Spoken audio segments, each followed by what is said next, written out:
sou o Alfa e Ômega, diz o Senhor Deus, aquele que era e que há de vir, o Todo-Poderoso.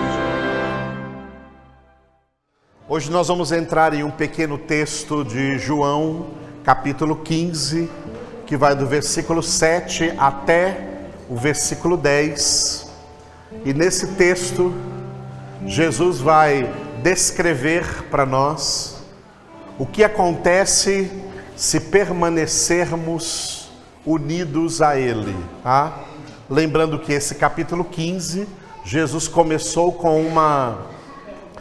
este capítulo 15 com uma ilustração, dizendo: eu sou a videira verdadeira, meu pai é o agricultor e nós somos os ramos unidos nessa videira.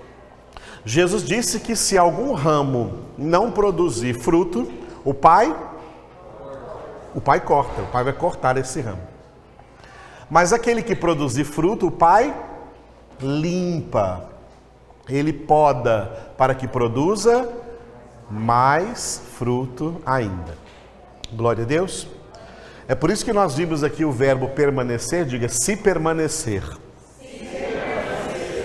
Nós vimos que Jesus, em 7 versículos, do versículo 4 até o versículo 10, 11 vezes ele repetiu o verbo permanecer, que é a mesma coisa que, diga, perseverar.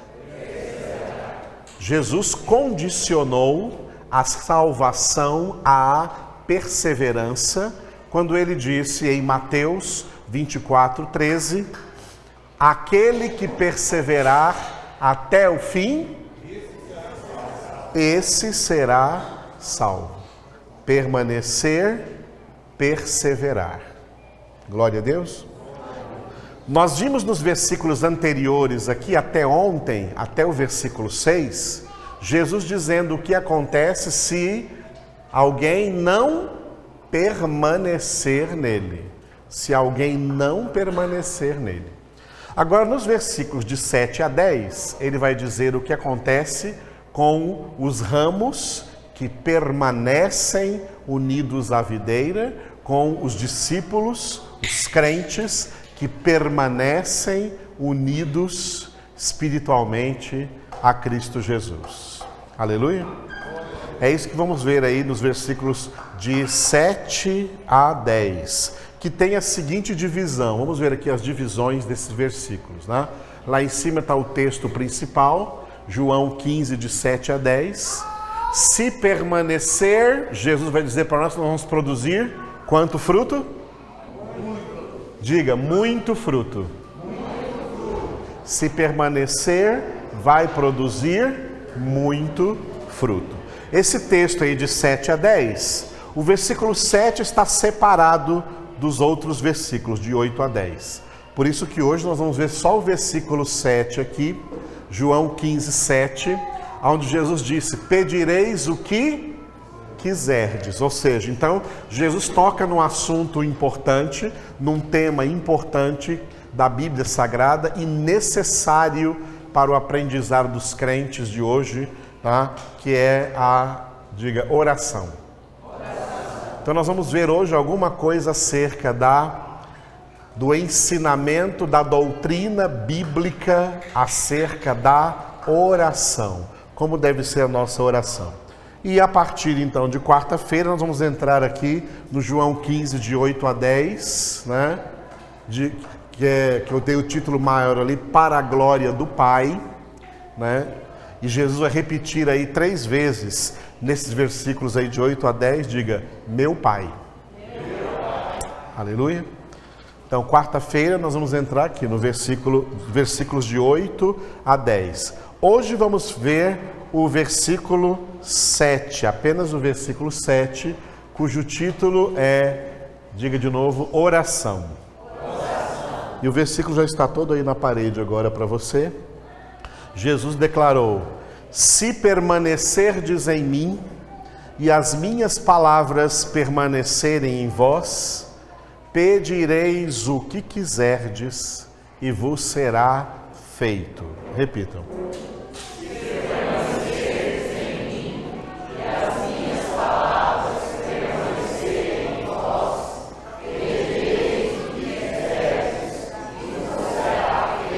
Vamos ouvir as mulheres. Se permanecerdes em mim e as minhas palavras permanecerem em vós, pedireis o que quiserdes e vos será feito. Só os homens aí agora. Se permanecerdes em mim e as minhas palavras permanecerem em vós, pedireis o que quiserdes e vos será feito. A última vez, todos juntos. Se permanecerdes em mim e as minhas palavras permanecerem em vós, pedireis o que quiserdes e vos será feito. Aleluia. Eu coloquei de vermelho aqui as duas vezes que surge neste versículo 7 o verbo permanecer. Então, das 11 vezes que Jesus cita o verbo permanecer, desde o versículo 4 até o versículo 10, duas dessas vezes estão aqui no versículo 7. E essas duas, Jesus fala em relação à mesma coisa, a Ele e às suas palavras. A palavra é o próprio Jesus. Então, repita, se permanecerdes em mim, e as minhas palavras permanecerem em vós. Nós vimos domingo passado, um versículo onde Jesus disse: permanecei em mim e eu permanecerei em vós. E nós vimos o próprio Jesus mostrar para nós, aqui dentro do Evangelho de João, no capítulo 6, versículo 56, qual é o segredo de permanecer. Então, João, abra na sua Bíblia, João 6, 56. João 6, 56. Quem comer a minha carne e beber o meu sangue, permanece em mim e eu nele. Repitam.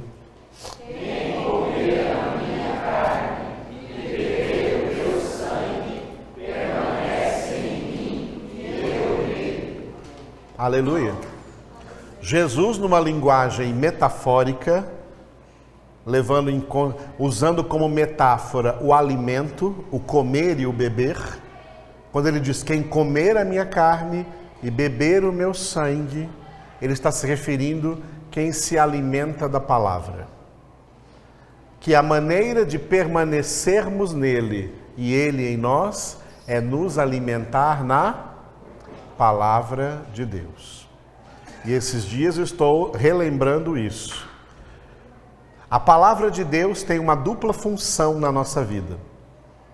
A função de nos limpar, de nos lavar, foi o que nós vimos no versículo 3. Jesus disse: vós estáis limpos pela palavra que eu vos tenho falado. E a palavra de Deus também tem a função de nos nutrir espiritualmente, de nos alimentar. Por isso está escrito que não só de pão viverá o homem, mas de toda a palavra que procede da boca de Deus. Aqui em João 6,56, Jesus está falando dessa função da palavra de nos alimentar. Em João 15,3, ele falou da função da palavra de nos lavar. E Jesus, como mestre, ele instituiu 2 sinais, que a gente chama teologicamente de sacramentos, 2 sinais sagrados, para, como mestre, ensinar para nós. Um sinal é o batismo. O batismo representa a palavra nos lavando. A palavra batismo é uma palavra grega, se tornou portuguesa por causa das igrejas. Mas é uma palavra portuguesa, é uma palavra grega, uma palavra grega que em português significa banho. Banho em grego é batismos. Em português, banho, tá? O verbo batizo em grego, em português é o verbo banhar, como fala aqui em Goiás, né? Banhar. Banhar. Em São Paulo a gente fala tomar banho. Tomar banho. Aqui em Goiás fala banhar. Então, o banho do corpo é necessário, no mínimo. Qual é a necessidade mínima de um banho? Pelo menos uma, né, irmão? Vamos colocar uma, pelo menos. Né? Pelo menos uma vez por dia o banho do corpo é necessário. E o alimento é necessário mais vezes, não é isso? Ok? O alimento algumas vezes aí, algumas refeições principais, outras refeições secundárias. Como o corpo precisa de banho e precisa de alimento, a nossa vida espiritual, a nossa alma precisa de banho e de alimento. O banho da nossa vida espiritual, simbolizada pelo batismo, é o banho que a palavra nos dá todos os dias. Todos os dias nós precisamos meditar na palavra de Deus para ela nos lavar, para ela nos purificar. E o outro sinal que Jesus instituiu, que nós celebramos uma vez por mês, a maioria das igrejas evangélicas fazem isso, celebram uma vez por mês, a Santa Ceia. A ceia é um sinal didático que Jesus colocou para nós entendermos que a nossa alma só pode se alimentar de uma coisa. Só tem uma coisa que alimenta a nossa alma, a palavra de Deus. E a palavra de Deus, ela é tão essencialmente a própria pessoa de Jesus, que Jesus disse: quem comer a minha carne e beber o meu sangue, permanece em mim e eu permaneço nele. A carne e o sangue de Jesus é a palavra de Deus. Quando Paulo falou sobre a ceia em 1 Coríntios 11, ele disse: quem come e bebe sem distinguir o corpo e o sangue de Cristo, come e bebe a sua própria condenação. O que é distinguir o corpo e o sangue de Cristo? É distinguir que esses elementos da ceia, eles representam a palavra de Deus, que nós devemos comer, nos alimentar dela todos os dias. E além de nos alimentar da palavra todos os dias, nós temos a obrigação responsável de obedecer essa palavra, de praticar essa palavra. Jesus disse: quem ouve essa palavra, ou seja, quem recebe essa palavra, mas não pratica, está edificando a sua casa sobre a areia. Essas são as pessoas que comem e bebem indignamente a ceia do Senhor, estão comendo e bebendo sem discernir que aquele pãozinho que come representa a palavra, que aquele suquinho que bebe representa a palavra, com a qual ele deve se alimentar todos os dias e colocar em prática na sua vida. Quem não pratica a palavra, apesar de ter recebido essa palavra, será condenado, grande será a sua ruína. Será condenado como qualquer ímpio que jamais comeu a palavra, porque está comendo indignamente a ceia do Senhor.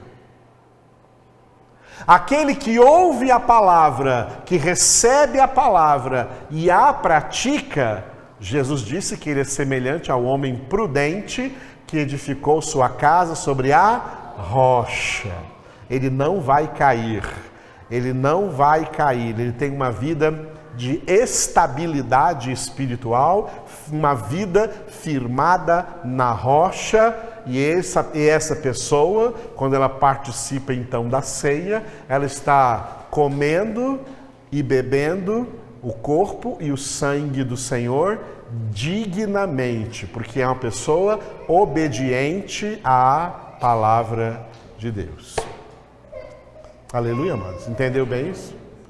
Porque essa é a verdade. Quem obedece à palavra de Deus tem salvação. Quem desobedece à palavra de Deus tem justa condenação. A própria palavra é quem opera as duas coisas. Opera salvação e opera condenação. Por isso ela é espada de dois gumes, que penetra até o ponto de dividir alma e espírito, juntas e medulas, e todo mundo está descoberto diante dessa palavra, porque ela penetra a todos. A palavra de Deus é para o mundo todo. A palavra de Deus não é só para os crentes. A palavra de Deus opera no mundo todo. Opera tanto salvação, como também opera condenação. Salvação para aqueles que Jesus disse: se permanecerdes em mim. Se permanecerdes em mim e as minhas palavras permanecerem em vós. Agora, como fazer essas palavras permanecerem em nós? Como fazer essas palavras permanecerem em nós? O Salmo número 1 nos dá essa resposta: meditando nela de dia e de noite. Meditando nela de dia e de noite. O Salmo 1 define a conduta do verdadeiro homem de Deus, ou mulher, pessoa de Deus. É a pessoa que não anda no conselho dos ímpios, não se detém no caminho dos pecadores, não se assenta na roda dos escarnecedores. Antes, o seu prazer está na lei do Senhor. A lei do Senhor, ali a palavra do Senhor. E nela medita de dia e de noite. Essa pessoa, ela é comparada a uma árvore plantada junto à corrente de águas, que dá fruto na época própria, cuja folhagem não murcha, e tudo quanto faz, prosperará. Prosperará porque essa árvore vai produzir o bom fruto. Tá? A prosperidade é a prosperidade espiritual, que faz o fruto do Espírito aparecer, que faz verdadeiramente a vida eterna aparecer nessa pessoa, porque quem tem o Filho de Deus tem a vida.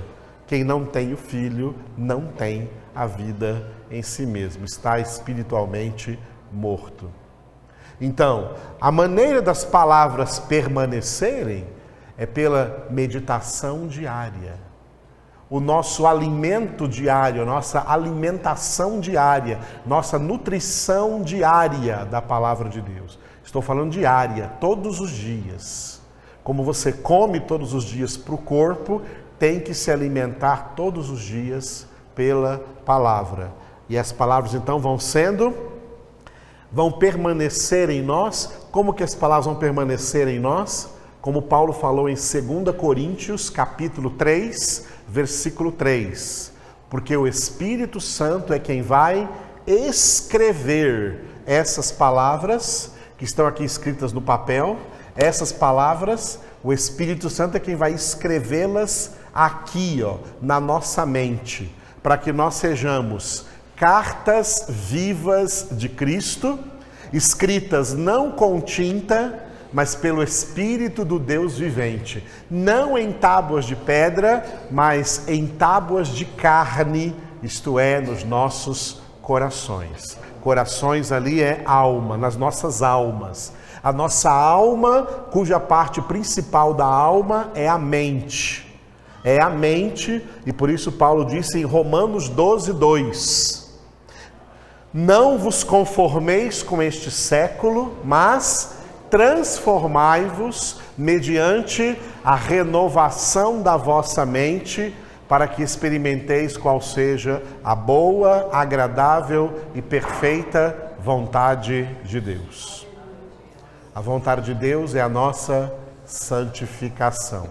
1 Tessalonicenses 4:3. Esta é a vontade de Deus, 2 pontos, a vossa santificação, sem a qual ninguém verá o Senhor. Hebreus 12:14. Segui a paz com todos e a santificação, sem a qual ninguém verá o Senhor. E a palavra de Deus é quem opera em nós essa santificação. Por isso Jesus orou por nós em João 17:17. Pai, santifica-os na verdade. A tua palavra é a verdade. A palavra é a verdade é Jesus. Eu sou o caminho e a verdade e a vida. Jesus é a palavra de Deus. Por isso ele diz: se permanecerdes em mim e as minhas palavras permanecerem em vós, muita coisa você vai colher como resultado positivo disso, tá? Muita coisa você vai colher como resultado positivo de você permanecer em Jesus e a palavra de Jesus permanecer em você. Muita coisa você vai colher como resultado positivo, como fruto positivo dessa permanência, dessa perseverança em Cristo. Aqui Jesus cita uma dessas coisas: uma vida eficaz de oração. E Jesus fala dessa vida eficaz de oração, né? Dizendo, repita aí de novo: pedireis o que quiserdes e vos será feito.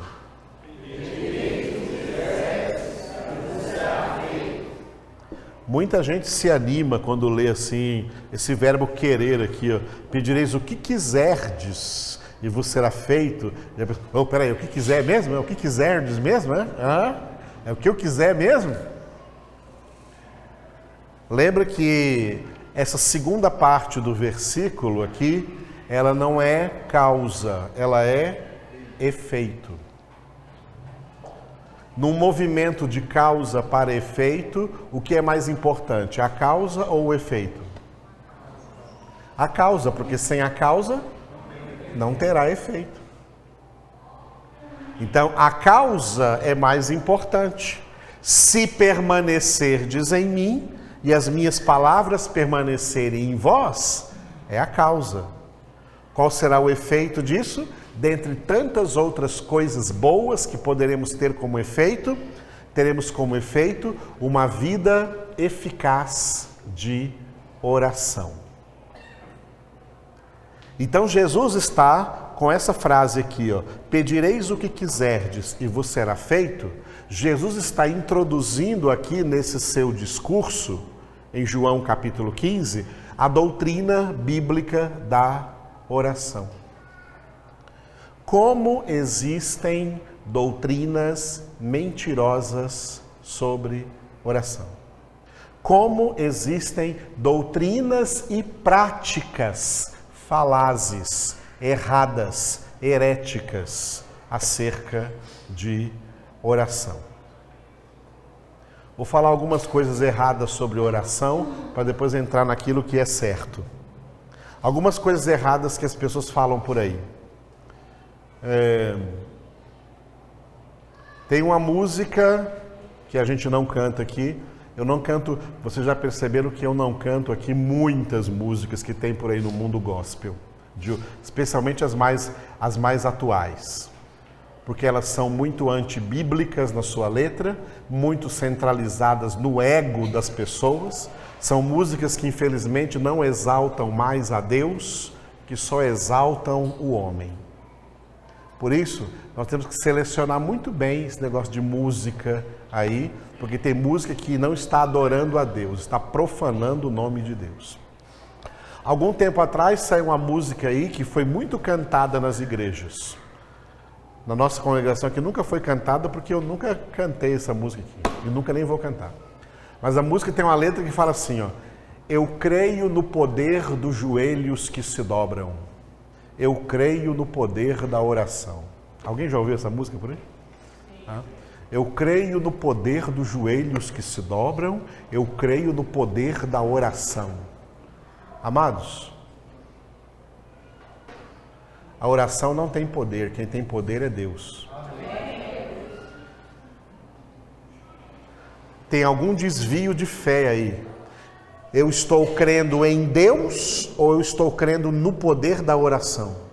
Eu oro crendo no poder de Deus ou eu oro crendo no poder da oração?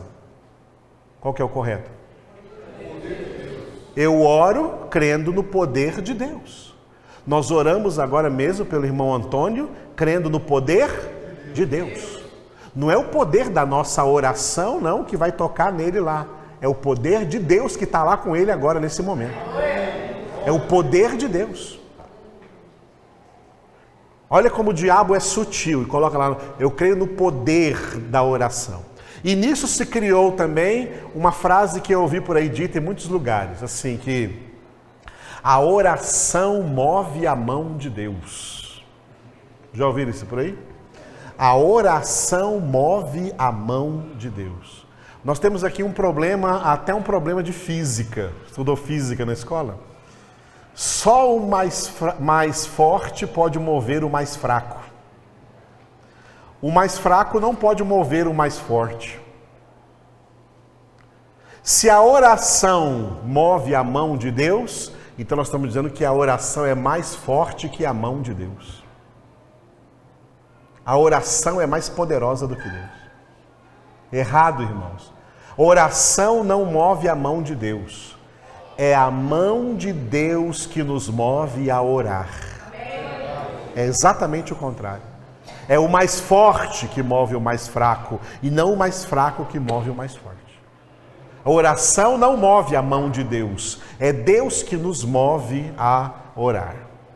Vou pegar um exemplo do catolicismo romano, onde teve um santo católico que disse uma frase e que os católicos gostam muito de usar essa frase. Diz assim que a oração é a força do homem e a fraqueza de Deus. Já imaginaram uma coisa dessa? Deus tem fraqueza.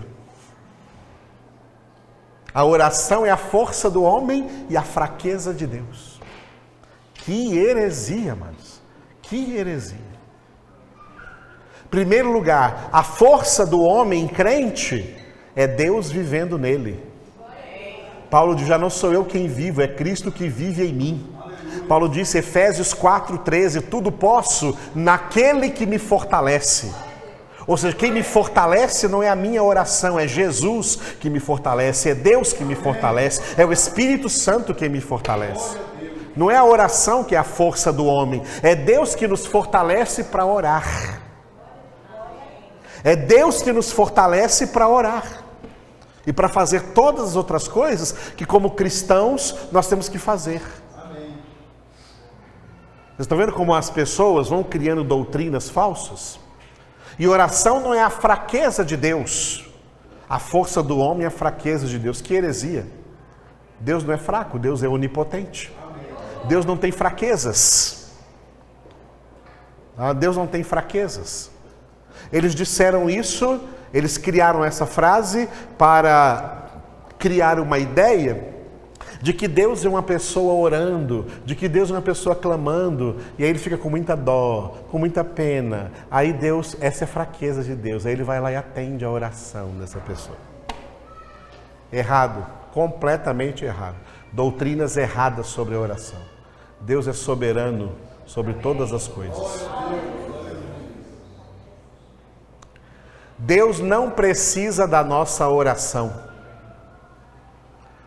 Davi, quando escreveu o Salmo 139, ele disse, antes que a palavra chegue na minha boca, tu, Senhor, já conhece toda.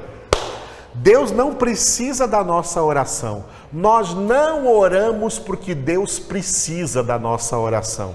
Nós oramos porque nós precisamos orar. Somos nós que precisamos da oração, Deus não.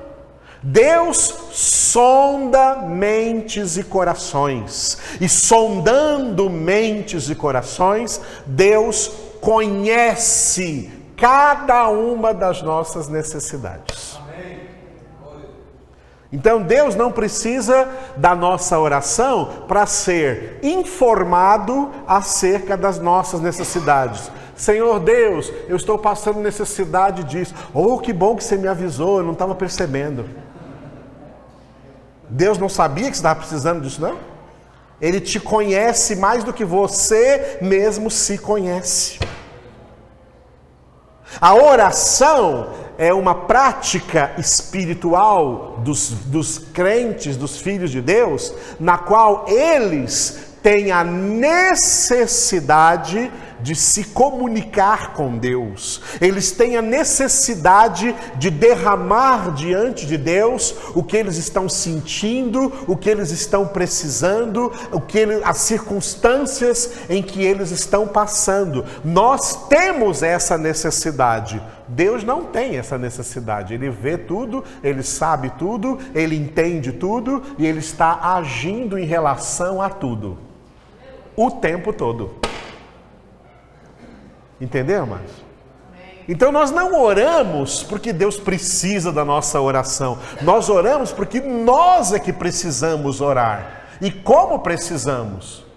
A oração é uma necessidade nossa. Nós precisamos orar. Precisamos orar para quê? Para derramar diante de Deus as nossas ansiedades. Porque nós temos dentro de nós uma alma ansiosa. A alma tem a tendência de ficar ansiosa diante das circunstâncias, diante das coisas, diante das necessidades da vida diária, inclusive. São 3 textos principais que falam sobre isso. O principal é de Jesus, em Mateus capítulo 6, onde Jesus falou praticamente de ansiedades pela sobrevivência diária, pelo comer, pelo beber. Em Mateus 6, Jesus disse: não andeis ansiosos pela vossa vida, pelo que haveis de comer, pelo que haveis de beber, pelo que haveis de vestir. A vida vale mais do que os alimentos, o corpo vale mais do que as vestes. E aí Jesus falou aquilo que eu já falei aqui hoje, dando o exemplo dos passarinhos, dando o exemplo dos lírios do campo, e que se o Pai cuida dos passarinhos, se o Pai cuida das aves e das flores do campo, como não cuidará também de vós, homens de pouca fé? Então, ao invés de se preocupar com isso, Jesus deu ali uma doutrina: buscai em primeiro lugar o reino de Deus e a sua justiça, e essas coisas vos serão acrescentadas. Aleluia. E olha que esse acrescentadas aí é acrescentadas até sem você orar, até sem você pedir. Se você estiver buscando em primeiro lugar o reino de Deus e a sua justiça.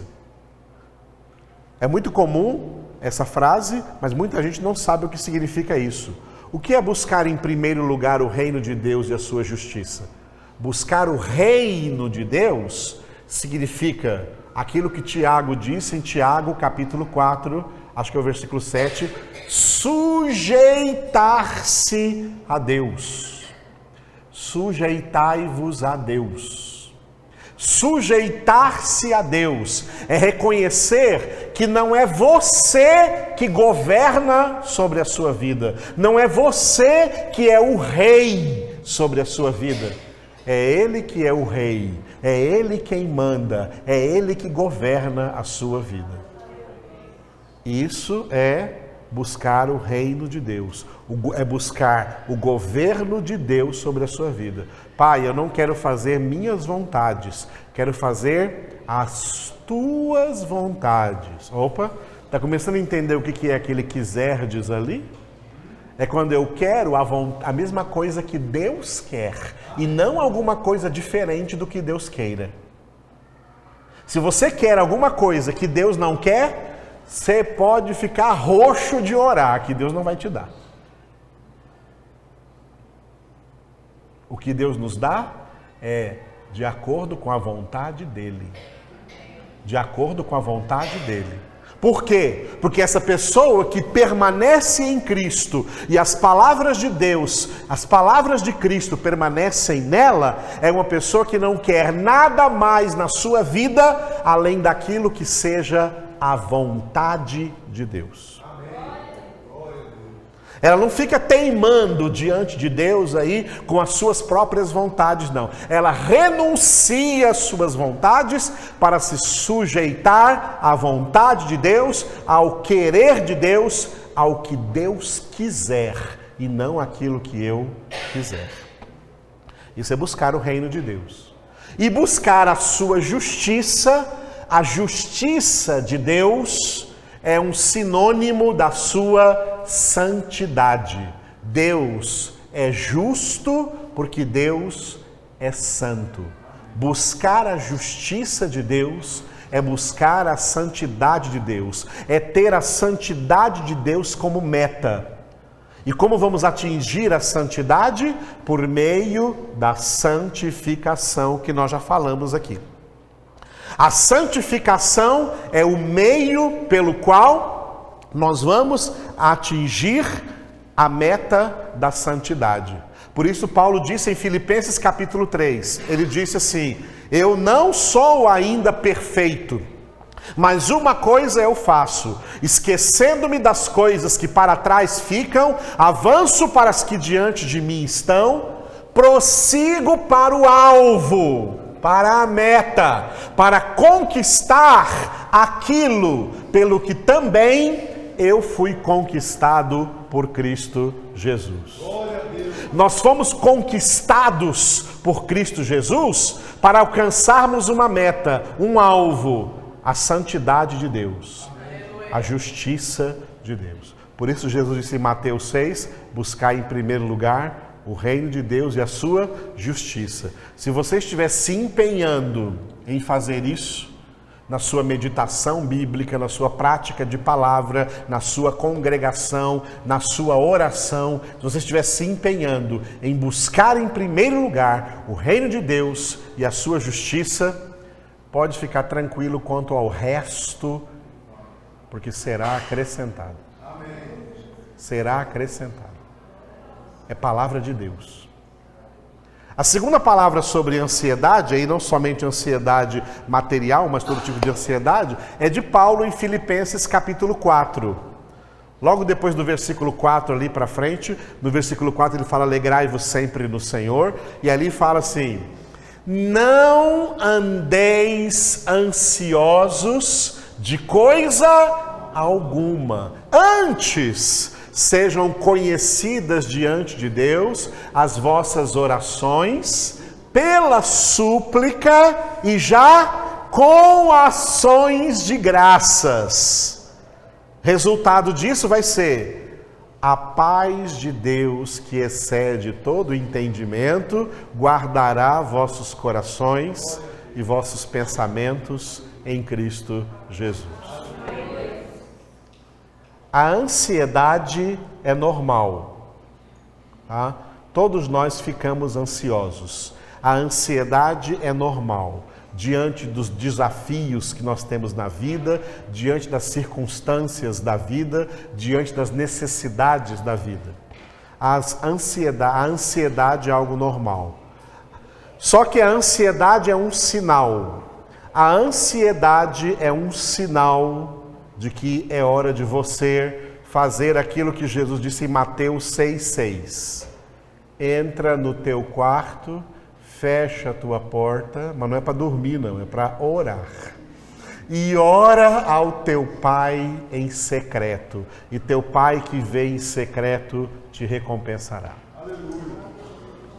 A ansiedade é sinal que é hora de orar. Não é hora de nenhuma outra ação. Tem gente que vai agir na hora da ansiedade. Essa ação aí vai dar errado. Sem mim nada podeis fazer. Tem gente que tenta fugir. Fugir. Eu vou pegar um cineminha que eu estou muito ansioso. Vou me divertir, vou passear no shopping porque eu estou muito ansioso. Isso é fuga. Isso é fuga da ansiedade. Não vai curar sua ansiedade, não. A ansiedade se cura só na oração. Em mais lugar nenhum. Outro tipo de fuga, vou conversar com alguém, vai conversar com alguém, né? Alguém legal que você gosta de conversar, ou quer conversar com seu marido ou com sua mulher. Essa conversa não vai curar a sua ansiedade, não vai adiantar não. Conversa depois, ora primeiro. É só a oração, é na oração que está a cura da ansiedade. Você está ansioso? Aí, Pedro, outro texto é 1 Pedro capítulo 5. Pedro diz assim, ó, lançando sobre ele toda a vossa ansiedade, porque ele tem cuidado de vós. A ansiedade não é para nós resolvermos. A ansiedade é para nós lançarmos sobre Deus, que Ele cuida. Ele troca a ansiedade por aquela paz que excede todo o entendimento. Aí com aquela paz, porque a ansiedade é como uma neblina. Já dirigiu por aí com neblina muito forte? Terrível, é perigoso, né? Uma neblina muito forte. Quando você ora, Deus sopra esse nevoeiro e fica tudo claro. Ah, agora eu estou enxergando as coisas com clareza, agora eu posso agir com clareza. Amém. O erro das pessoas é querer agir no meio desse nevoeiro, ela vai se dar mal.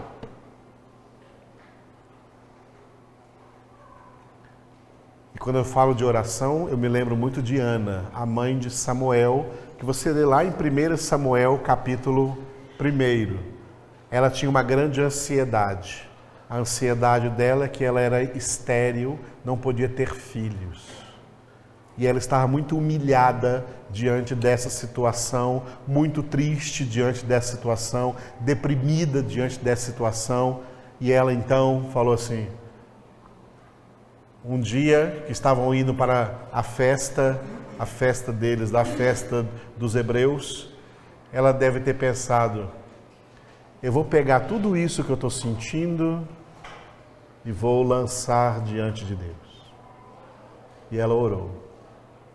O sacerdote Eli olhou para ela orar e achou estranho, porque ela mexia com a boca, mas já não saía nenhuma palavra, não saía mais a voz. E ele pensou que ela estava bêbada, era festa, pensou que ela estava bêbada. Mulher, vai e deixa passar o teu vinho. E ela disse, não, meu senhor, a tua serva não está embriagada. Eu estou derramando minha alma diante de Deus. Estou derramando minha alma diante de Deus. Isso é oração, mas oração é isso aqui que Ana definiu. Na Bíblia não vejo uma definição melhor para oração do que essa definição de Ana. Orar é derramar a sua alma diante de Deus. Eu faço muito isso.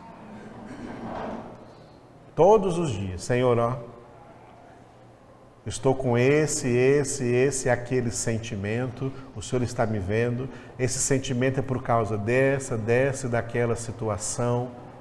Eu quero lançar tudo isso sobre Ti. E a paz vem. A paz que excede todo entendimento vem. A clareza de Deus vem. A segurança de Deus vem. A certeza do cuidado de Deus vem. A gente fica emocionalmente equilibrado. Está vendo porque tem tanta gente emocionalmente desequilibrada? Porque não está lançando diante de Deus as suas ansiedades. Quem não aprende a lançar diante de Deus as suas ansiedades, vai ficar emocionalmente desequilibrado. Porque a alma não vai estar protegida.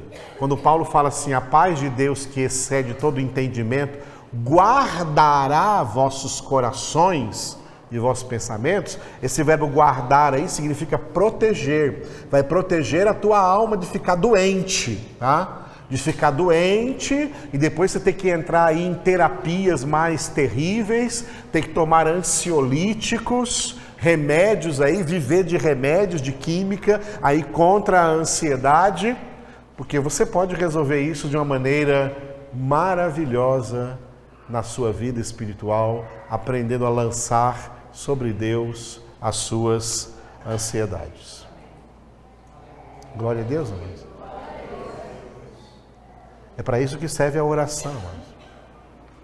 É para isso que serve a oração. Agora, qual a diferença da doutrina bíblica da oração e as doutrinas hereges que que faz tanta fama por aí de oração. As doutrinas hereges sobre oração, todas elas têm uma coisa em comum. Essas orações se baseiam na vontade do homem. É o que o homem quer. É o que o homem quer, é o que o homem projeta, é o que o homem sonha, é o que o homem paga o preço, é o que o homem quer, é o desejo do homem. E se tornaram tão terríveis essas orações, que teve gente aí que já tentou até encostar Deus na parede.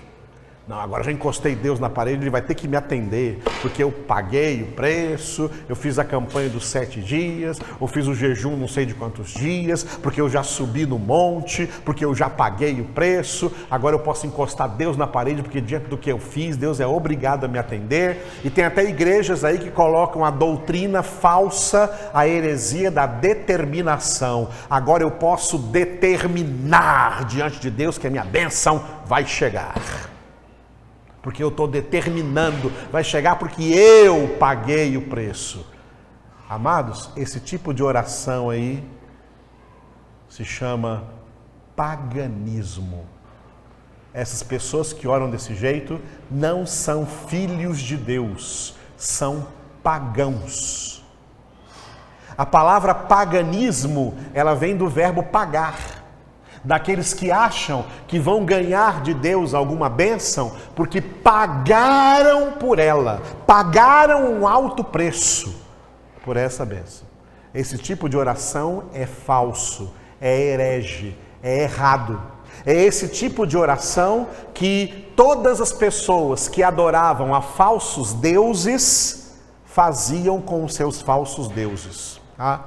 Sacrificavam até seus próprios filhos para que esses deuses os abençoassem, para que esses deuses os enriquecessem. Isso existiu em todas as religiões pagãs do mundo e os cristãos estão pegando agora costumes pagãos e inserindo aí nas igrejas evangélicas, a começar dos púlpitos, os próprios pastores, porque o avivamento pentecostal, que foi o último avivamento de Deus, trouxe também alguns prejuízos e um deles é pastores não formados, pastores sem a devida formação bíblica, espiritual e moral para estar num púlpito ensinando a outros a palavra de Deus. E aí as igrejas se encheram de doutrinas erradas, onde o povo não conhece Bíblia, porque os próprios pastores não conhecem e ensinam heresias, porque essas heresias têm uma coisa: elas são financeiramente atrativas. As pessoas que dizem pagar um preço, elas incluem nesse preço grandes ofertas. E muitas igrejas e muitos pastores se enriqueceram com essas ofertas de paganismo, de pessoas que ofertam porque querem receber outra coisa, porque pensam que estão com sua oferta, com seu dízimo, ganhando de Deus agora o merecimento para receber algum favor de Deus. Isso, amados, é abominável aos olhos de Deus, por isso se chama paganismo. A palavra de Deus diz assim, Romanos capítulo 8, versículo 32. Aquele que não poupou seu próprio filho, mas que por todos nós o entregou, como não nos dará também graciosamente com ele todas as coisas?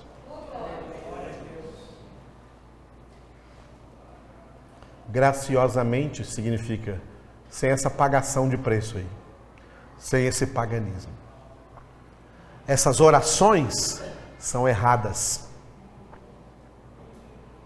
São orações que afrontam a Deus. São orações que afrontam o céu. São orações que afrontam a palavra de Deus. E essas pessoas ficam se ensoberbecendo atrás dessas orações e batendo no próprio peito para dizer: eu paguei o preço, eu é que estou conquistando a minha bênção, eu é que estou alcançando a bênção. A Bíblia não manda a gente correr atrás de bênçãos. A Bíblia nos manda obedecer a palavra de Deus. E as bênçãos é que correrão atrás de nós. Deuteronômio 28. Se ouvirdes essas minhas palavras, tendo cuidado de obedecê-las, todas essas bênçãos virão sobre ti e te alcançarão. Mas se ouvir as minhas palavras e não as obedecer, o que te alcançarão são as maldições. Crente não anda atrás de alcançar bênção, porque o verdadeiro crente é aquele que já foi alcançado pela maior de todas as bênçãos, porque já recebeu Jesus na sua vida. Foi alcançado pela graça, foi alcançado pelo Espírito de Deus, foi alcançado pela obra da salvação, foi alcançado por Cristo Jesus, foi lavado, remido no sangue de Cristo, foi comprado por alto preço e ele agora é propriedade de Deus. Se ele não alcançar mais nada na vida, não vai fazer falta para ele, está satisfeito, porque foi alcançado por Cristo Jesus. Ele já diz assim: posso morrer. Como disse Simeão, apenas por ter pegado nos braços o menino Jesus, ele orou: oh Senhor, agora já podes despedir em paz o teu servo, porque os meus olhos viram o teu filho, viram essa criança, que é a tua promessa, viram o Cristo de Deus. Quem já recebeu Jesus, amado, fica eternamente satisfeito, porque Jesus nos satisfaz, porque Jesus nos preenche.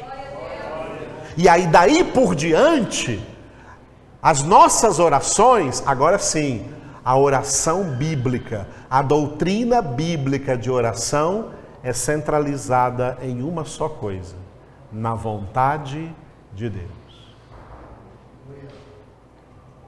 Que lá no Pai Nosso está resumido: faça-se a tua vontade.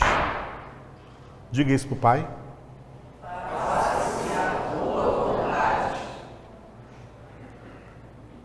E vai chegar muitas horas, como chegou na própria vida de Jesus, que você vai ter que orar: Pai, faz a tua vontade e não a minha. Lembra até quando Jesus teve que orar desse jeito? No Getsêmani, quando ele orou: Pai, afasta de mim esse cálice. Contudo, não faça o que eu quero, mas o que tu queres. E o cálice não foi afastado. Ele teve que enfrentar o cálice do seu sacrifício para a nossa salvação. Porque essa era a vontade do Pai. A vontade de Deus. A vida dos filhos de Deus não é mais centralizada nas suas vontades. A vida do Filho de Deus é centralizada na vontade do Pai. Vontade boa, agradável e perfeita. Aleluia, amados. A vontade de Deus. A vontade de Deus. A vontade de Deus. Fazer a vontade de Deus. Centralizar a sua vida na vontade de Deus.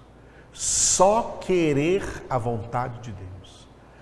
Se você só quiser a vontade de Deus, então pedireis o que quiserdes,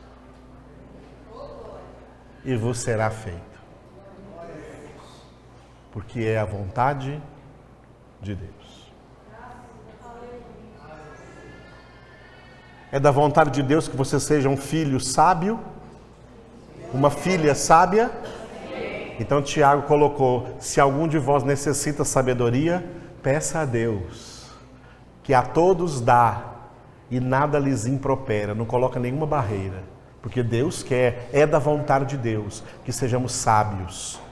Efésios 5,15 diz: vede prudentemente como andais, não como nécios, e sim como sábios, remindo o tempo, porque os dias são maus.